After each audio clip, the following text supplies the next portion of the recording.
كلمة ترحيبية يلقيها السيد محمد الرياشي الناطق باسم الجبهة العربية الموحدة، فليتفضل مشكورا.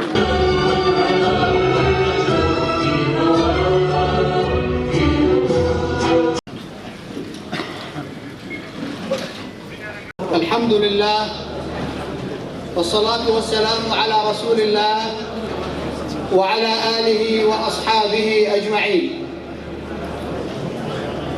أخوان الحضور،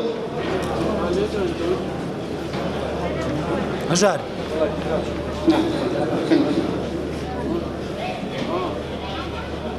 اليوم أيها الجمع الكريم، نريد أن يكون هذا اجتماع يختلف عن المؤتمرات السابقة.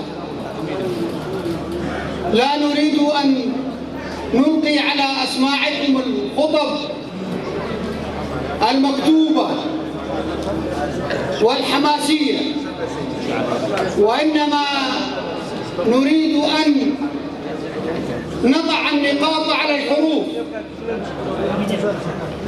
لا يخفى على أحد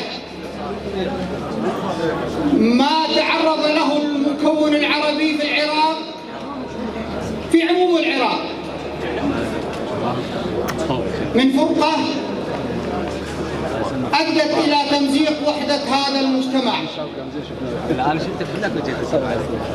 بعد الاحتلال الأمريكي للعراق عام 2003 تعرض المجتمع العربي في العراق إلى الفرقة، ولا يخفى على أحد الأحزاب التي نشأت في العراق على أسس مذهبية وعرقية. هو موظف عند رئيس حزب من خارج كركوك، فبالتالي تؤثر على وحدة المكون العربي في كركوك، والتجارب كما تعرفون هي أمامكم. في كل انتخابات هناك انقسام واضح للمكون العربي في كركوك، وسببه انقسام تلك الأحزاب في بغداد وانعكاسه على كركوك. هذا واضح، ولهذا مررنا بتجارب مريرة في عام 14 وفي عام 18.